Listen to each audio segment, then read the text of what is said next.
Liu loves to solve problems. Throughout her professional life, she has focused on how to make modern life more environmentally sustainable, the ultimate puzzle.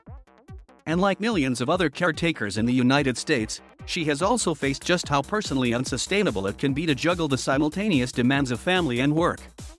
Liu, 38, had landed her dream job at the beginning of 2020, working with clients to keep solid waste out of landfills for an environmental consulting firm in Seattle. When the coronavirus pandemic shut down her children's preschool and daycare, she and her husband, Alex, suddenly found themselves parenting 2 kids nonstop while working remotely. Liu said for 2 weeks she managed to tread water with office demands, completing about 2/3 of her project tasks. On March 23, a really scary email arrived from Liu's office about an emergency meeting, and by the end of the day, she was unemployed. She was not the only person let go that day, Liu said, and no one said that she was let go because she was a working mom. According to Liu, they gave no reason for her specific dismissal. But looking back, she said she suspected it may have influenced their decision. A colleague without children who had joined the firm several weeks after Liu had kept their job, she said. Bias against caregivers working outside the home has existed for decades, and it is in particular one of the most powerful drivers of discrimination against women in the workforce, said Liz Morris, the Deputy Director of the Center for Work-Life Law at University of California, Hastings. Data shows that employers may write off female caregivers as being less committed to their jobs. As a result, Morris said, they are less likely to be hired, less likely to be promoted, and they're paid less. As a result, Morris said, female caregivers are less likely to be hired, less likely to be promoted, and they're paid less. This problem is probably bigger than you realize, Liu said. Before I had kids, I knew these things were issues, but I didn't know how bad they were because it didn't affect me. Generations of workers have simply absorbed the chaos of balancing labor and childcare, especially with babies and toddlers, said Jean-Nina Perez, National Director for Early Learning at Moms Rising, a grassroots group that advocates for women, mothers, and families. Many women, like Perez's mother, could not find childcare, so they abandoned their ambition and left the workforce to care for their children. That impacted Perez's mother's long-term earnings and retirement. Now, Perez said her mother watches her own daughter due to the lack of affordable and accessible childcare so that Perez can pursue her own career. Really, it's people filling in for the failures of our system, Perez said. Chart by Megan McGrew/PBS NewsHour. Even as little as 2 years ago, nobody cared that this was happening, said C. Nicole Mason, Chief Executive for the Institute for Women's Policy Research.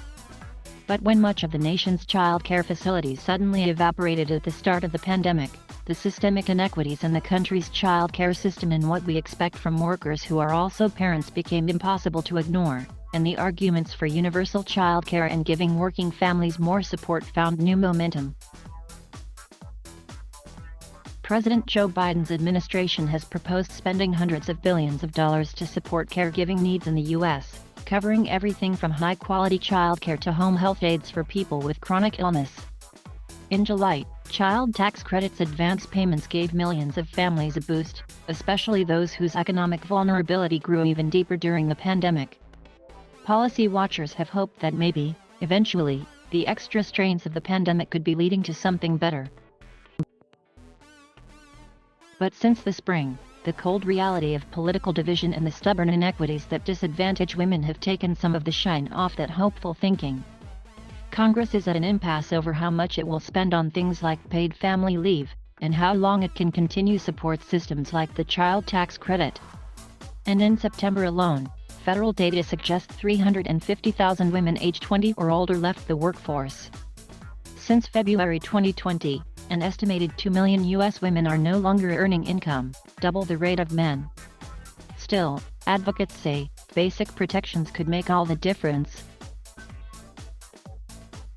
We're in a different moment, Mason said. But what do we do with this moment and really get that change? Gender bias has punished women in the workplace for generations. Research on hourly workers shows mothers earn wages that are 5% lower compared to those who are not parents, often referred to as the motherhood wage penalty, while fathers tend to see their earnings grow, widening gender pay disparities. For those under the age of 35, the pay gap between mothers and non-mothers is larger than the pay gap between men and women, according to authors of a 2007 study published in the American Journal of Sociology. Long before the COVID-19 pandemic, the nation's low-wage workforce was two-thirds women, with more than half of Black women and nearly two-thirds of Hispanic or Latino women filling these roles, according to Camille Budset, who directs the Brookings Institution's Race, Prosperity and Inclusion Initiative. And far more women than men still encounter a broken rung at the first step up to manager, the consulting firm McKinsey found in a 2021 report on women in the workplace. Since 2016, that has made it systematically more difficult for women to be promoted into leadership roles.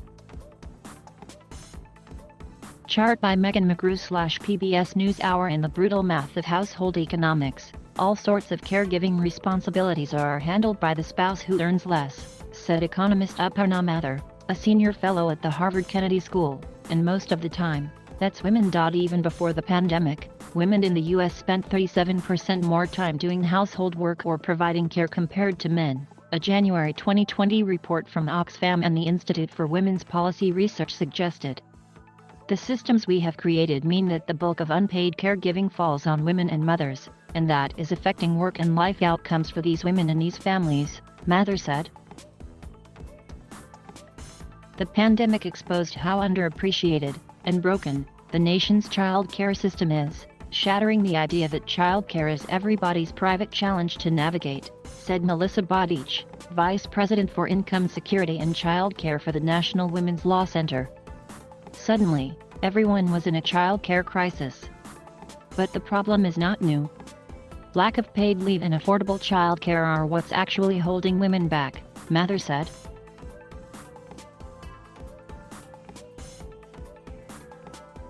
Thank you for watching. Please subscribe.